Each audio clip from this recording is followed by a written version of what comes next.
Blood splattered across the marble floor as she stumbled forward. The little girl's hands shook so violently she could barely hold onto the doorframe. Her voice cracked as she screamed the words that would stop every heart in the room. "They're killing my mama right now." Silence. Absolute, suffocating silence. 50 pairs of eyes turned toward the child standing in the doorway of the Velvet Rose restaurant. Her white dress, now soaked crimson. Her face, streaked with tears and her mother's blood. Her eyes, wild with a terror no 8-year-old should ever know. But she wasn't looking at the crowd. She was staring directly at one man. The man every criminal in New York feared more than death itself. Marcus the Wolf Castellano. And what he did in the next 10 seconds would either save 2 lives or end them. But here's what nobody in that room understood yet. This wasn't chance. This wasn't luck. This little girl had walked 14 blocks through the most dangerous streets in Manhattan. Past cops, past hospitals, past hundreds of people who could have helped her. She chose him, and that choice was about to crack open a secret Marcus Castellano had buried so deep, he'd almost forgotten it existed. Hit that like button right now, subscribe, and don't you dare look away, because what happens next will shatter everything you think you know about redemption. And I promise you, you've never heard a story like this before. The girl didn't wait for permission. She ran. Straight through the restaurant, past the maitre d' reaching out to stop her, past the bodyguards moving to intercept, straight to Marcus Castellano's table. Her small bloody hands grabbed his silk sleeve and she looked up at him with eyes that held no fear of who he was, only desperate hope for what he could do. "Please," she gasped. "They said they'd come back. They said if she wakes up, they'll finish it. Please, you have to stop them. You're the only one who can." Every person in that restaurant held their breath, because everyone knew who Marcus Castellano was. At 55 years old, he'd built an empire that stretched from Boston to Miami. He'd ordered more deaths than most people had attended funerals. His word was law. His mercy was a myth. For 17 years, every Wednesday night, he'd sat at this exact table conducting business while the city's elite pretended not to notice the monster dining among them. Marcus Castellano didn't help people. He destroyed them. So when he looked down at this child, everyone expected the same cold dismissal he'd shown 1,000 desperate souls before her. His bodyguards waited for the signal. His associates watched for the subtle gesture that would make this problem disappear. But the signal never came. Instead, something impossible happened. Marcus Castellano's eyes went to the blood on the girl's hands, traveled up to the terror in her face, and for the first time in 32 years, the ice around his heart began to crack. Not because she was special, not because she was innocent, but because of what she'd said. They said if she wakes up, they'll finish it. Those words, those specific, calculated words. They meant this wasn't random. This wasn't simple gang violence or a robbery gone wrong. Someone wanted this woman dead. Someone wanted her silent. And they were willing to kill her in front of her child to make it happen. Marcus knew that playbook. He'd written half of it himself. "What's your name?" His voice, when it came, was so gentle that his own men flinched. They'd never heard that tone before. Lily Chen. "Please, sir, they're coming back." They said 1 hour. That was, I don't know how long ago. I ran as fast as I could. I got lost. "Please, Vincent." Marcus didn't raise his voice. He didn't need to. His head of security stepped forward immediately. "Sir, how long would it take to get from the East Side Bakery District to here?" "Bakery District? 20 minutes if she ran. Maybe 25. Marcus looked at Lily. "Is your mother at Chen's Bakery on Amsterdam?" The girl's eyes went wide. "How did you—" "Vincent, call Dr. Harrison. Tell him to meet us at Amsterdam and 84th with a full trauma team. Tell him he has 15 minutes. Boss. 14 minutes now. Move." The restaurant erupted into whispers as Marcus stood, still holding Lily's hand. His dinner companions sat frozen, unsure what they were witnessing, because this wasn't mercy. Marcus Castellano didn't do mercy. This was something else, something none of them had seen before. "Antonio," Marcus called to another of his men. "I want to know who runs protection in that neighborhood." Names. Hierarchy. I want it before we arrive at the hospital. Frank, weapons in the car. Full tactical. If someone's planning to finish a job, they're gonna find a very different situation than they expected. Marcus looked down at Lily. The men who hurt your mother. Did you see them? She nodded, tears streaming. 2 of them. They wore red. One had a scar on his face like this. She traced a line down her cheek. The other had a spider on his neck. They kept saying Mama shouldn't have seen things. That she should have minded her business like everyone else. Marcus's expression went dark. Shouldn't have seen things. That confirmed it. Lily Chen wasn't just a victim. She was a witness. And someone wanted her eliminated. What did your mother see, Lily? I don't know. She's been scared for weeks. She kept writing things down in a notebook. She hid it in the flower bin. She said if anything happened to her, I should take it to the police. But I didn't go to the police. I came to you. Why? Marcus asked as they moved toward the door. Why not the police? Why me? Lily looked up at him with heartbreaking clarity. Because Mama said the police can't protect us. She said only someone the bad people are afraid of could keep us safe. And everyone's afraid of you. The drive to the bakery took 12 minutes. Marcus sat in the back of his Mercedes with Lily pressed against his side, her small frame trembling with exhaustion and fear. His men followed in 3 additional vehicles, armed and ready. Through the car window, Marcus watched the streets blur past and felt something he hadn't experienced in decades. Purpose beyond power. Protection beyond profit. Lily, I need you to listen very carefully, Marcus said. When we get to your mother, there might be people there who don't want her to survive. If that happens, I need you to stay in the car with Vincent. No matter what you hear, no matter what you see, you stay down and you stay quiet. Can you do that? Are you going to hurt them? The men who hurt Mama. I'm going to make sure they never hurt anyone again. Good. Lily's voice was small but fierce. They deserve it. They laughed while they did it. They thought it was funny that she was crying. Marcus felt rage, pure and cold, flood through him. He'd killed for money, for territory, for respect. But this was different. This was personal in a way nothing had been since Isabella. The bakery came into view. The front window was shattered, glass glittering across the sidewalk like scattered diamonds. The door hung open, and standing in the doorway were 2 men in red bandanas. They saw the approaching vehicles and their casual posture shifted immediately to alarm. Boss, that's them, Frank said from the driver's seat. The 2 she described. They're still there. They're waiting to make sure she's dead, Marcus said quietly. Vincent, take Lily. Keep her in the car. Frank, Antonio, with me. Non-lethal if possible. I want them able to answer questions. The Mercedes stopped 20 feet from the bakery. Marcus stepped out slowly, deliberately, his expensive shoes crunching on broken glass. The 2 enforcers recognized him immediately. Their eyes went wide. One reached for his weapon. I wouldn't. Marcus's voice carried absolute authority. You pull that gun, and my men put bullets in both your knees. You'll live, but you'll never walk right again. Or you put your hands up. Tell me who sent you, and maybe you survive this with all your pieces intact. The one with the scar on his face looked at his partner. Some silent communication passed between them. Then they ran. They made it exactly 6 steps before Frank and Antonio tackled them to the ground with practiced efficiency.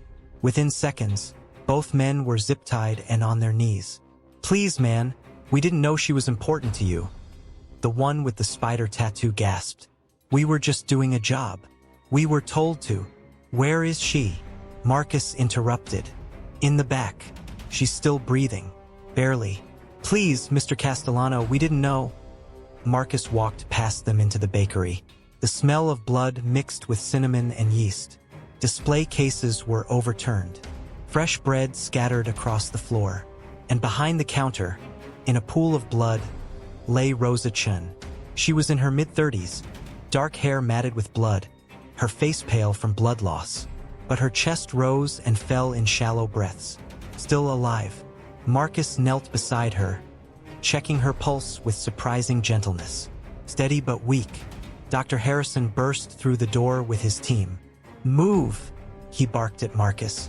"If you want her to live, give me space." Marcus stepped back, watching the organized chaos of emergency medical care. They worked with speed and precision, stabilizing her vitals, stopping the bleeding, preparing her for transport. "She's got a fractured skull, internal bleeding, broken ribs," Dr. Harrison muttered as he worked. "Another 20 minutes and we'd be too late." "How did you know to call me?" "I didn't know. I hoped."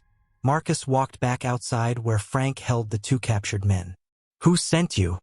"We can't." "Wrong answer." Marcus nodded to Antonio, who stepped forward with a knife. Wait. It was Torres. Miguel Torres. He runs the Crimson Vipers in this district. Why did he want Rosa Chen dead?" "She saw something. A meeting between Torres and some cop. She was making a delivery to the restaurant next door and walked in on them counting money. Torres said she was a problem. Said she'd ruin everything if she talked. He paid us $2,000 each to eliminate the problem. Make it look like a robbery." Marcus felt everything click into place. Rosa Chun had witnessed a dirty cop taking payoffs from a gang leader. That kind of testimony could bring down entire operations. But it also meant she was marked for death by people with resources and connections far beyond street-level thugs. "Where's Torres now?" "He's got a place in Queens. But Mr. Castellano, you can't go after him. He's protected. He's got cops on his payroll, judges, prosecutors. He's untouchable." Marcus smiled. It wasn't a pleasant expression. "Nobody's untouchable. Vincent, get these two to the warehouse. I want full statements, every detail about Torres's operation. Frank, find out which cops are dirty. I want names by morning. Antonio, stay with the ambulance. Nobody gets near Rosa Chun except Dr. Harrison and his team." "Nobody." "Boss, what are you going to do?" Frank asked. "I'm going to have a conversation with Miguel Torres about acceptable business practices." The ride to Queens took 40 minutes. Marcus used the time to make calls. By the time his Mercedes pulled up outside Torres's luxury apartment building, he'd assembled a complete picture of the man's operation. Miguel Torres, 39 years old, ran the Crimson Vipers through a combination of violence and corruption. He had 3 NYPD officers on his payroll, 2 assistant prosecutors, and a network of businesses he used to launder money. He was careful, smart, protected, everything a successful criminal needed to be. Everything Marcus had once been before Isabella died and the world went cold. The doorman in Torres's building took one look at Marcus and the 6 armed men behind him and wisely stepped aside. They took the elevator to the penthouse. The doors opened directly into Torres's apartment. Miguel Torres sat on a white leather couch, watching a basketball game on a screen the size of a small car. He looked up as Marcus entered, confusion crossing his face before recognition hit. Then fear. "Mr. Castellano, this is unexpected. I don't think we have any business." "We do now." Marcus walked to the television and turned it off. "You sent 2 men to kill a woman named Rosa Chun tonight. A bakery owner. A mother." Torres's face went carefully neutral. "I don't know what you're talking about. Don't insult my intelligence. Your men already gave you up. They're currently explaining your entire operation to my associates, including which cops you're paying, which prosecutors look the other way. All of it. Even if that were true, it's none of your concern. Different neighborhoods, different operations. You've got no stake in this." "You're right," Marcus agreed. "I didn't have a stake. Until Rosa Chen's 8-year-old daughter walked 14 blocks through the city covered in her mother's blood and asked me for help. Now I have a stake. Now I'm very concerned." Torres stood up, trying to regain some authority. "Look, the woman saw something she shouldn't have seen. She became a liability. That's how this business works. You of all people should understand that." "I do understand. I understand that you're sloppy. You're reckless. And you're about to learn what happens when you create problems that land in my territory." "Your territory? This is Queens. This is my..." "The girl came to me. That makes her mine. And her mother. You tried to kill someone under my protection. That's not just bad business, Torres. That's suicide. Miguel Torres had survived in the criminal world by knowing when to fight and when to negotiate. He chose negotiation. What do you want? Money? Territory? Name it. We can work this out. Here's what's going to happen, Marcus said. Rosa Chen lives. She recovers. She and her daughter live in peace, free from any threat from you or your organization. You don't go near them. You don't look at them. You don't think about them. Done. Absolutely. They're off limits. I'm not finished. You're going to compensate every business owner in that neighborhood for every dollar of protection money you've collected. You're going to shut down your operations in that entire district. And you're going to provide me with the names of every cop and prosecutor on your payroll. Torres's face went pale. You're asking me to dismantle my entire operation, to expose myself to law enforcement. I'm not asking. Marcus's voice dropped to barely above a whisper. I'm telling you, because the alternative is that I expose you myself. And unlike you showing weakness by cooperating with me privately, I'll make sure every criminal in New York knows that Miguel Torres rolled over the moment Marcus Castellano came calling. How long do you think you survive after that? You're destroying me. No, I'm giving you a choice. Adapt or disappear. You picked the wrong target. You hurt a child. You made this personal. Now you pay the price. Marcus turned to leave, then paused. Oh, and Torres? The dirty cops you've been paying? I'm sending them a message too. Anyone who takes money to let scum like you hurt innocent people is going to find out what it's like to be on the wrong side of justice. 3 weeks later, Mount Sinai Hospital. Rosa Chen sat propped up in her hospital bed, bandages still wrapped around her head, but her eyes clear and alert. Lily sat beside her, holding her hand, chattering about the new school Marcus had enrolled her in. Marcus stood in the doorway watching them. This family he'd accidentally adopted. This woman and child who'd somehow become the most important thing in his carefully constructed world. You're lurking? Rosa called out, a small smile on her bruised face. Come in. Lily wants to show you her math homework. Marcus entered, pulling up a chair. Lily immediately launched into an explanation of fractions that made absolutely no sense to him, but that he listened to with complete attention. When she finished, he solemnly agreed that yes, 3/4 was definitely larger than 1/2, and yes, her teacher must be very impressed. I still don't understand why you did all this, Rosa said quietly once Lily had gone back to her coloring book. You don't know us. We're nobody. You're not nobody. Marcus kept his voice low. You're someone who stood up when standing up could get you killed. You saw corruption and decided to fight it, even knowing what it might cost. That's not nobody. That's courage most people never have. And you, a man with your reputation, your history, why risk everything for us? Marcus was quiet for a long moment. Then, 32 years ago, I had a wife, Isabella. She was 6 months pregnant with our daughter. I was building my empire, making enemies, taking territories. I thought I was untouchable. Then one of those enemies decided to hurt me the only way they could. They killed my wife and my unborn child. Rosa's hand went to her mouth. Oh my God! I destroyed them, every person involved. But it didn't bring Isabella back. Didn't bring Sophia back. That was going to be her name, Sophia. And I made myself a promise that night. I'd never let anyone close enough to hurt me like that again. I'd never care about anyone enough to feel that pain. For 32 years, I kept that promise. Until Lily walked into my restaurant covered in blood and looked at me like I was the answer to every prayer she'd ever made. And I realized I'd been doing it all wrong. Strength isn't about building walls. It's about being brave enough to tear them down. She taught me that. An 8-year-old girl taught me what I'd forgotten how to be. Human, Rosa said softly. Yeah, human. Marcus looked at Lily, absorbed in her coloring. I can't bring back the 32 years I wasted. Can't undo the damage I've done. But maybe I can do this. Protect one family. Give one little girl the childhood she deserves. Make sure one brave woman never has to be afraid again. You've done more than that. The entire neighborhood is different now.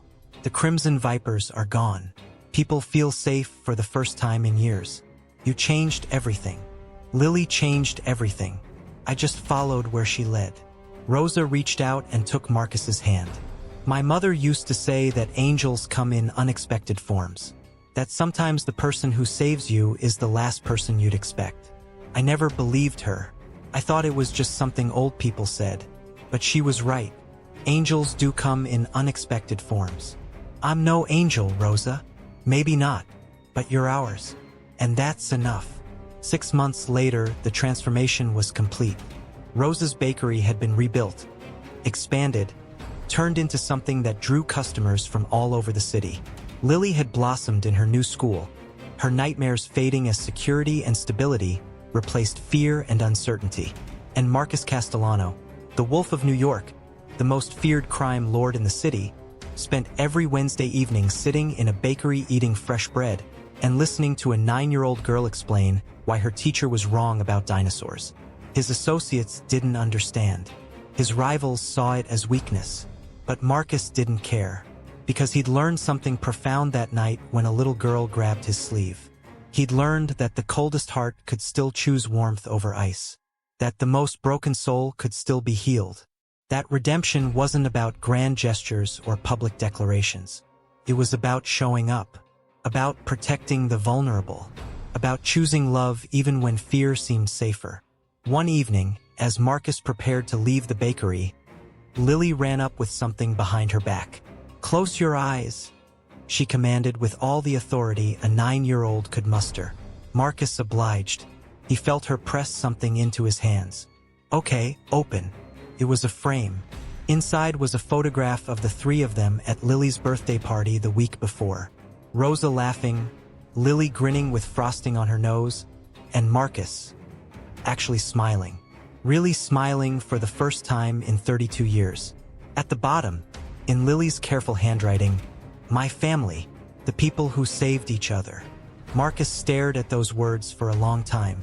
The people who saved each other. Not him saving them. Not them saving him. All of them saving each other. Because that's what families do. "Thank you," he said quietly, pulling Lily into a hug. "For what?" "For being brave enough to grab a stranger's sleeve. For trusting me when you had no reason to. For reminding me that some things are worth more than power or money or fear." "You're welcome," Lily said seriously. Then, "Can we get ice cream?" "Absolutely. Rosa, you coming?" "Always." And so the three of them walked out into the New York evening. This impossible family bound together by blood and courage and the choice to see humanity in unexpected places. The Wolf of New York, the witness who refused to stay silent, and the child brave enough to ask a monster for help. People stared as they passed, whispered about Marcus Castellano walking the streets with a woman and child like some kind of suburban dad. But Marcus didn't hear them. He was too busy listening to Lily debate the merits of chocolate versus vanilla. Too busy watching Rosa smile without fear. Too busy feeling something he thought he'd lost forever. Hope, purpose, love. The things that make us human. The things worth protecting. The things worth fighting for. Because in the end, power means nothing if you have no one to protect. Fear means nothing if you have nothing to lose. And walls mean nothing if they keep out the only people who can save you from yourself.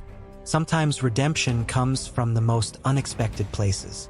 Sometimes the smallest hands carry the greatest strength. Sometimes the answer to every prayer you've ever made shows up covered in blood, crying for help, trusting you to be better than you believe you are.